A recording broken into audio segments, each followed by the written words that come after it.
Évoquer la colonisation de l'Afrique de l'Ouest, c'est s'intéresser à la géopolitique d'une région tiraillée par ses propres contradictions. Tensions interethniques au sein des tribus, conflits religieux entre les clans, conflits territoriaux aux allures politiques, économiques, familiales. La situation s'est même empirée au début du 19e siècle quand des djihad ont été lancés depuis l'arrière-pays. Les partisans d'un islam radical ont alors vu dans les guerres saintes le moyen de renouer avec les gloires du passé comme une réponse aux projets coloniaux lancés depuis la côte. Au milieu, ironiquement, les peuples subsahariens, victimes des raids et des pillages, qui sont devenus par la suite la cible de l'impérialisme européen dans les années 1850. Napoléon III a ainsi profité des djihad tout couleurs pour annexer les royaumes Wolof et Sérère et préparer le rattachement du Sénégal à la France. Dans cette vidéo, nous allons étudier comment la conquête s'est déroulée d'un point de vue militaire et comment les Français ont poussé leurs pions sur un échiquier fracturé. Chers abonnés, bienvenue dans ce deuxième hors-série qui aborde la conquête française des territoires subsahariens. Le général tricolore Faidherbe s'apprête à y affronter un marabout djihadiste du nom d'El Hadj Oumar Tall, et de l'issue de ce conflit dépend le destin de plusieurs peuples. Wolof, Sérère, tout couleur, Maure, Français, chacun va tenter de se positionner pour encourager ou pour résister au projet du colonisateur. C'est l'été, mais c'est bientôt la rentrée, et pour éviter la nostalgie des beaux jours, rien de tel qu'un bon jeu gratuit sur PC, sur console ou sur mobile, j'ai nommé War Thunder, le jeu de combat de véhicules le plus complet jamais réalisé. Quel que soit votre matériel, smartphone haut de gamme ou vieil ordinateur en fin de vie, War Thunder est optimisé pour fonctionner sur toutes les machines. Son moteur graphique natif offre une expérience de jeu sans lag et vous met aux commandes de 2500 tanks, avions, hélicoptères, navires, issus des 10 plus grandes nations militaires. Des biplans et des véhicules blindés des années 1920 aux avions de combat et aux tanks les plus modernes, vous pourrez tout conduire avec un simple clavier ou une simple souris sans aucun matériel supplémentaire. Et si vous préférez la version téléphone, ça tombe bien, puisque War Thunder vient de mettre à jour son application Android et iOS. Où que vous soyez, vous pourrez engager vos blindés dans des batailles immersives, massives et multijoueurs, à la fois sur terre, sur mer et dans les airs, au moyen de commandes tactiles intuitives. Quant à moi, en tant que passionné d'histoire, le fait de pouvoir choisir des blindés qui ont fait la fierté de la France dans son passé, comme le Cambronne, est toujours appréciable. Ces véhicules sont incroyablement détaillés, engagés dans un environnement graphique réaliste, aidés d'une ambiance sonore authentique qui vous donne l'impression d'être aux commandes des plus puissantes machines de l'époque. Rejoignez aujourd'hui une communauté de plus de 95 millions d'utilisateurs dans des batailles épiques joueur contre joueur, et plongez-vous dans une expérience immersive taillée pour les fans d'histoire militaire. Alors, jouez gratuitement à War Thunder dès maintenant sur PC, PlayStation, Xbox ou appareil mobile. Utilisez les liens juste en dessous pour vous inscrire. Les nouveaux joueurs et ceux qui n'ont pas joué depuis au moins 6 mois recevront un pack bonus massif sur PC et console. Plusieurs véhicules premium, un décorateur de véhicules exclusif Eagle of Valor, 100 millions d'argent et 7 jours de compte premium. Offre disponible pour une durée limitée, alors à très vite sur War Thunder.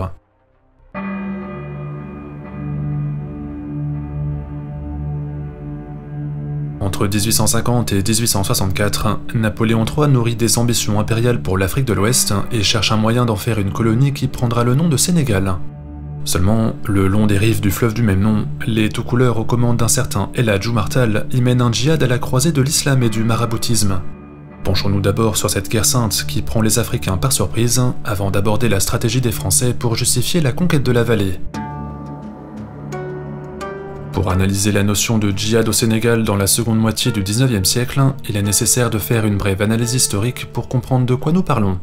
L'islam est arrivé en Afrique de l'Ouest dès le 7e siècle, via les routes du Sahara, comme nous l'avions vu dans l'épisode précédent. Cependant, cette diffusion ne s'est pas imposée de manière uniforme, elle s'est faite par adaptation progressive aux croyances locales qui ont longtemps été marquées par des pratiques animistes. Ce mélange a donné lieu à un syncrétisme original, à la croisée du polythéisme et du monothéisme, et a permis à l'islam de s'enraciner profondément dans la société. Par exemple, si une tribu musulmane africaine pouvait prier Allah et vivre selon les préceptes du Coran, elle pouvait aussi conserver ses totems, ses danses invocatoires et ses rites funéraires en l'honneur de ses fétiches. En Afrique, écrit Amadou Hampâté-Bâ, l'islam n'a pas plus de couleur que l'eau. Il se colore aux teintes des territoires et des pierres, car il se mélange aux traditions de chaque peuple qui fait le choix de l'adopter. En conséquence, cette symbiose entre animisme et islam a conféré une importance particulière à une catégorie de guides spirituels qu'on appelle les marabouts. Ces sages enseignant l'islam reprennent les messages du Coran puis font le lien avec les esprits traditionnellement célébrés par l'animisme. L'interprétation des rêves, par exemple, abordée dans les Saintes Écritures et qu'on appelle oniromancie, peut glisser vers une forme de divination, une pratique par ailleurs interdite chez les Arabes. Par-delà les dunes du Sahara, la pratique de la foi prend parfois des formes inattendues, donnant aux marabouts un rôle de pilier politique et social. Ainsi, parce que l'islam africain s'est mélangé à des pratiques conférant à certains êtres humains des pouvoirs spécifiques, notre Oumar Tall dispose d'un statut tout à fait particulier. Il a été élevé par un père marabout, il s'entoure de conseillers marabouts, il serait selon lui un intercesseur divin doté de baraka, c'est-à-dire en arabe la bénédiction de Dieu. Il pourrait guérir, il pourrait prévoir, il pourrait mener les hommes au combat pour la gloire et pour le salut de leurs âmes, et ces soldats seraient des martyrs qu'il faudrait vénérer. Le chef tout couleur n'est d'ailleurs pas le seul à sombrer dans ce genre de profession de foi, car elle ressemble étonnamment à ce qui s'est déjà entendu chez les voisins. L'empire du Massina, depuis Tombouctou, mais surtout l'empire du Sokoto sur la rive gauche du Niger, ont particulièrement déstabilisé l'Afrique subsaharienne. Ces théocraties islamiques sont nées dans la première partie du 19e siècle, et contrairement aux tentatives du Fouta Toro arrêtées par les Français ou par les Wolofs, ces djihads sont allés jusqu'au bout de leurs ambitions. Du point de vue de Oumar Tall, la violence des guerres ne serait rien face au grand nombre de conversions à sa vision de l'islam obtenue après la proclamation de ces empires. Le marabout tout couleur veut donc réitérer l'exploit du Sokoto en Afrique de l'Ouest et y mener un combat purificateur. Dans un premier temps donc, le djihad du chef tout couleur vise surtout les Africains eux-mêmes, ce qui précisément va donner l'opportunité à Napoléon III d'intervenir. Lorsqu'Oumar s'installe à Dingari, village animiste, il compare immédiatement sa mission à celle du prophète de l'islam. Il agirait selon lui comme le messager d'Allah, celui qui a vécu au 7e siècle, et ceux qui le rejoignent à Dingari marcheraient dans les pas des clans de Lamek qui avaient suivi ce dernier jusqu'à Médine. Un parallèle osé, faisant un grand écart de 1300 ans, mais qui permet d'assimiler les Africains non musulmans aux Arabes qui avaient attaqué le prophète lors de sa mission. Oumar achète alors des armes européennes auprès des trafiquants britanniques, puis s'empare immédiatement des mines d'or du Bambouk afin de financer son armée. Il remonte ensuite les rives du fleuve Sénégal, atteint le Fouta Toro, sa région d'origine, où la plupart des tribus accueillent le marabout à bras ouverts, et de là, il attaque. Ses troupes se portent à l'ouest contre les royaumes Serer et Wolof, avant de se retourner vers l'est contre les royaumes Bambara et Soninké. Difficile d'avoir des détails opératifs, tant les sources écrites sont rares sur le sujet, mais les observateurs européens de l'époque pensent que la raison de son succès est à chercher dans la furie de ses guerriers. Rien dans le Soudan occidental ne pouvait plus résister à El Hadj, écrit l'un d'entre eux. Ceux qui auraient voulu se défendre n'ont que des armées d'esclaves, démotivés, molles, inexpérimentés, tandis que les guerriers d'Oumar sont libres et fanatiques. Les tribus vaincues sont alors forcées de se convertir à l'islam et ceux qui refusent sont contraints à l'exil, quand les plus chanceux doivent simplement s'acquitter d'une taxe. L'Empire tout couleur prend ainsi forme au début des années 1850, défiant les intérêts français dans la région. De l'autre côté, Napoléon III s'inquiète de voir ses intérêts menacés par le djihad, car le chef tout couleur pourrait s'en prendre à la production de gomme arabique. Cette résine est cruciale pour l'économie française, puisqu'elle alimente toute l'industrie du textile, sans compter les produits exotiques comme la cacahuète ou les noix, qui sont prisés de la grande bourgeoisie parisienne. Si Oumar Tall continuerait son expansion fulgurante, il pourrait ravager les terres agricoles près de Saint-Louis et de Gorée et faire plonger tout un secteur financier dans la crise. De plus, l'activité au sein même des colonies est en pleine stagnation depuis plusieurs décennies. Les échanges avec les royaumes africains situés à l'intérieur des terres sont à l'arrêt, pas seulement à cause des tout couleurs, mais aussi à cause de l'évolution des rapports de force dans le monde. Depuis le début du 19e siècle, les Européens se sont mis en tête de mettre fin à l'esclavage, et si vous avez regardé nos vidéos sur l'Algérie, vous savez que les gouvernements utilisent cet argument moral pour justifier leur conquête. Tel Louis-Philippe, à qui on reprochait les massacres au Maghreb, les Occidentaux aiment rappeler qu'ils mettent aussi fin à la traite des Africains et que donc, selon eux, ils n'auraient rien à se reprocher. Une logique peut-être à deux vitesses, qu'on pourrait sûrement qualifier d'intéressée, mais dont les conséquences sont bien réelles pour l'économie subsaharienne. Français, Anglais, Américains exigent la fin du transit de caravanes en faisant pression contre l'Empire ottoman, ce qui le pousse à démanteler progressivement les marchés aux esclaves. Entre la colonisation de l'Algérie, qui achève le commerce vers le Maghreb, et l'abolition de l'esclavage, qui sonne le glas de l'économie traditionnelle, il ne reste plus grand-chose pour dynamiser les profits. Du point de vue de la bourgeoisie coloniale, si le djihad d'Oumar Tall parvenait à s'emparer des champs de gomme arabique, la région serait ruinée de fond en comble. Alors, si tout le monde retient la date de 1848 pour l'abolition de l'esclavage, ses conséquences directes pour l'économie coloniale sont assez méconnues, surtout qu'elles ont justifié davantage de conquêtes. Après le décret de libération, la gomme arabique devient l'un des seuls produits rentables pour les colons d'Afrique de l'Ouest, mais la plupart de ces champs sont sous le contrôle des Wolofs ou des Maures. Ces populations sont parfois en guerre les unes contre les autres, ou bien elles exigent que les Français paient une taxe au montant variable, un constat insupportable pour les marchés financiers. Les lobbies coloniaux poussent alors Napoléon III vers l'intervention armée et vers la conquête pure et simple de la vallée du Sénégal.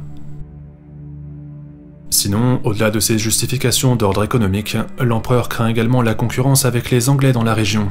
La reine Victoria est déjà présente au Sierra Leone et en Gambie, sans compter ses comptoirs en Afrique du Sud, dont l'arrière-pays est rempli de gisements d'or et de diamants.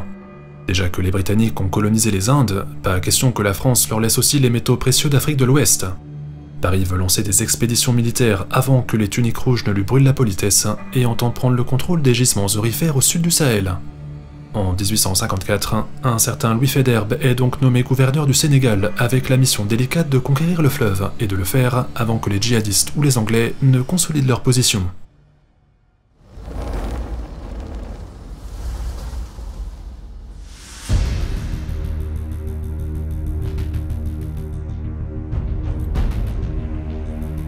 Entre 1850 et 1870, l'Afrique de l'Ouest se retrouve coincée entre des djihad lancés depuis l'intérieur des terres et des projets impérialistes lancés depuis la côte.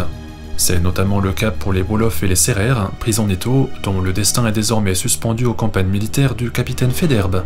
Ce dernier met au point une stratégie adaptée au climat de la vallée du Sénégal, mais aussi au contexte particulier de son paysage ethnopolitique, en jouant sur les fractures de la société précoloniale.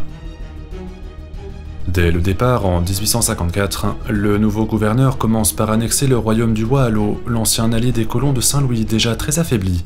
Les factions qui s'y disputent le contrôle de la couronne sont liées à la France par des mariages, et les attaques de morts comme de tout couleur diminuent sa capacité de résistance.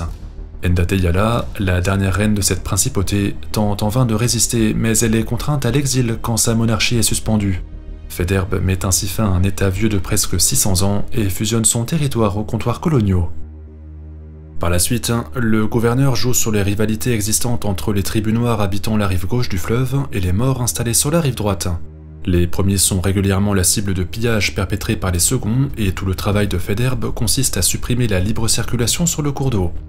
Il veut d'abord désarmer les tribus de Mauritanie, puis demander aux Africains une redevance en échange de sa protection, de manière à vassaliser complètement la vallée du Sénégal. Un jeu peut-être cynique, mais diablement efficace, puisque de nombreux chefs Wolof ou Sérères soutiennent Faidherbe lorsqu'il fait campagne contre les Maures. Les colonnes tricolores et leurs alliés s'enfoncent dans le Trarzasse en suivant les méthodes du maréchal Bugeaud en Algérie, c'est-à-dire attaque rapide, prise d'otages et destruction des points de résistance. Les populations situées au nord du Sénégal sont ainsi pacifiées en quelques années, et leur territoire rejoint celui de la nouvelle colonie progressivement. Ensuite, comme prévu, Faidherbe se retourne immédiatement contre les tribus africaines habitant la rive gauche du Sénégal en leur demandant une taxe ou une renégociation des traités en échange de sa protection. Les commerçants tricolores étaient jusqu'ici tolérés dans la région et les royaumes du Cayor, du Sine ou du Saloum leur imposaient simplement un tribut qu'on appelait la coutume. Un bourgeois de Saint-Louis ou de Gorée pouvait vendre ou acheter des marchandises en Afrique de l'Ouest si et seulement si il s'était acquitté de la coutume dont les montants variaient selon les territoires ou les saisons. Seulement, maintenant que le gouverneur a soumis les Maures, il estime que la France devrait être remerciée pour son action et qu'en vertu de son statut de pacificateur, dit-il, les coutumes devraient être abolies.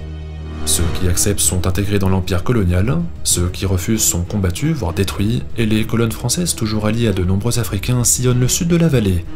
Vers 1857, Faidherbe supprime quasiment l'indépendance des royaumes sénégalais en réduisant les droits de coutume au strict minimum. Il est par exemple décidé que les chefs du Sine percevront une redevance sur les exportations françaises équivalent à seulement 3% des bénéfices, autrement dit à des miettes de pain. L'économie traditionnelle, faite de dons en nature et négociée de manière informelle, est rationalisée selon les codes de la culture financière européenne, aux dépens de la noblesse africaine.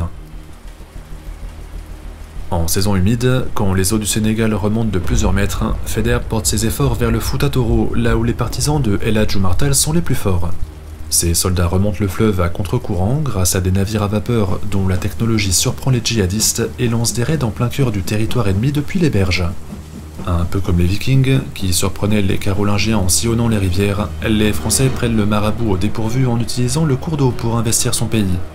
Les troupes coloniales répètent alors les mêmes tactiques que celles évoquées plus tôt et négocient avec les adversaires du djihad l'établissement de nouveaux protectorats, ce qui fracture l'empire tout couleur. Enfin, pour conclure, Faidherbe fait édifier une forteresse juste devant les mines d'or du Bambouk, c'est-à-dire en plein milieu de la première source de revenus de son adversaire. Il met El Hadj Omar Tall sous pression en faisant peser une menace constante sur le financement de sa guerre sainte. Ainsi, s'il se contentait jusqu'ici de faire la guerre aux Africains, le marabout est désormais mis au défi par le Français qui multiplie les provocations à son encontre. Lorsque ce dernier développe au Sénégal de nombreuses infrastructures, les chantiers sont destinés à drainer toutes les ressources vers l'océan, là où sont les Occidentaux, aux dépens de l'économie sahélienne, là où sont les tout-couleurs. Dakar, par exemple, est construit en 1856.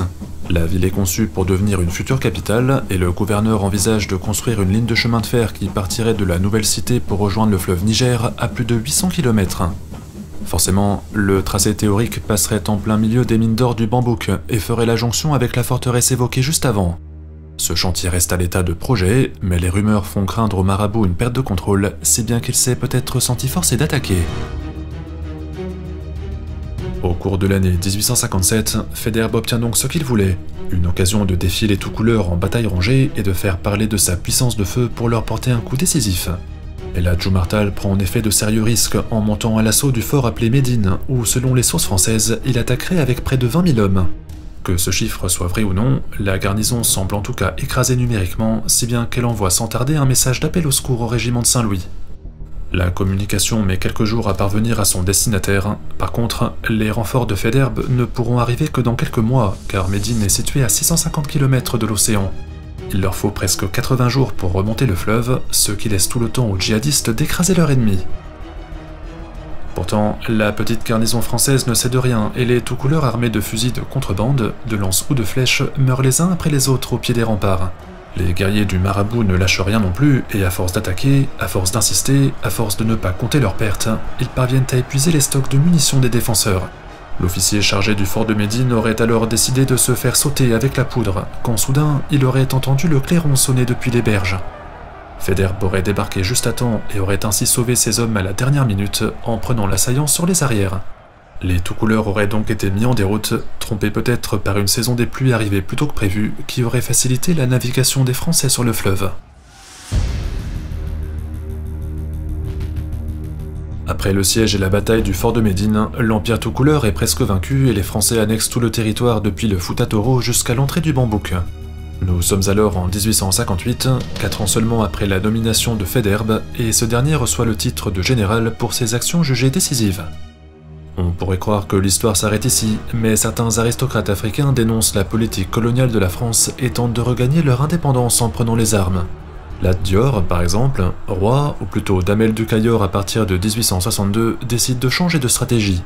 Au lieu d'affronter les Français en ligne, où ces derniers sont à leur avantage, il demande à ses tiédos, c'est-à-dire à ses guerriers traditionnels, d'attaquer les colonnes d'infanterie lors de leur patrouille.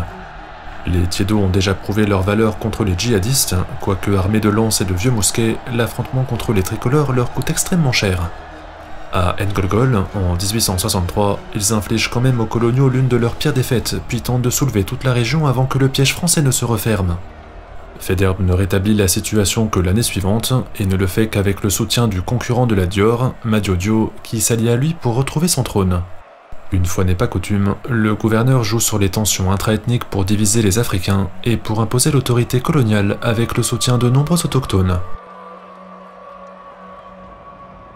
De l'autre côté, Omar Tall tente de compenser la perte du Fouta Toro en continuant le djihad à l'intérieur des terres. Il s'en va notamment combattre l'empire de Massina, qu'il accuse de mollesse au regard de la charia, et attaque ce pays pourtant musulman en plein cœur de l'Afrique. Même s'il meurt en 1864, son action dans le Sahel a des conséquences aussi désastreuses que pour le Sénégal. Elle affaiblit la société précoloniale au lieu de la renforcer et facilite paradoxalement la tâche aux colonisateurs. Lorsque les Français prendront le contrôle de cette région, ils marcheront sur un pays fissuré où les tribus animistes comme musulmanes ont dépensé sans compter pour contrer les djihadistes. Maintenant, comment l'avenir des Sénégalais a-t-il changé suite à la conquête de Faidherbe ? Sous le Second Empire, la France ne demande pour l'instant qu'une soumission politique, financière et économique aux chefs africains. La colonisation consiste d'abord à leur faire accepter des traités commerciaux désavantageux et à prendre le contrôle des ressources comme la gomme arabique, l'arachide ou les minerais. À côté, Napoléon III exige également une participation militaire à la population, en créant notamment le corps des tirailleurs sénégalais en 1857. Si l'unité est connue pour sa participation aux 2 conflits mondiaux, elle a servi dans un premier temps à réprimer les nombreuses tentatives de révolte comme celle de Lat Dior. Le fait que les tirailleurs, soldats sénégalais occidentalisés, aient combattu les Tiédos du Cayor, guerriers sénégalais traditionnels, ne manque pas d'illustrer tous les paradoxes de ces guerres coloniales. Sur la carte, retenez que la zone indiquée en bleu représente les territoires contrôlés directement ou indirectement par la France, sur lesquels Paris exerce après 1860 un droit d'ingérence. Tant que les royaumes traditionnels laissent faire, ils sont maintenus par l'autorité, s'ils résistent, ils sont démantelés et intégrés de force dans le territoire colonial. Le royaume du Cayor, par exemple, ne sera démantelé qu'en 1886, après la mort de Lat Dior.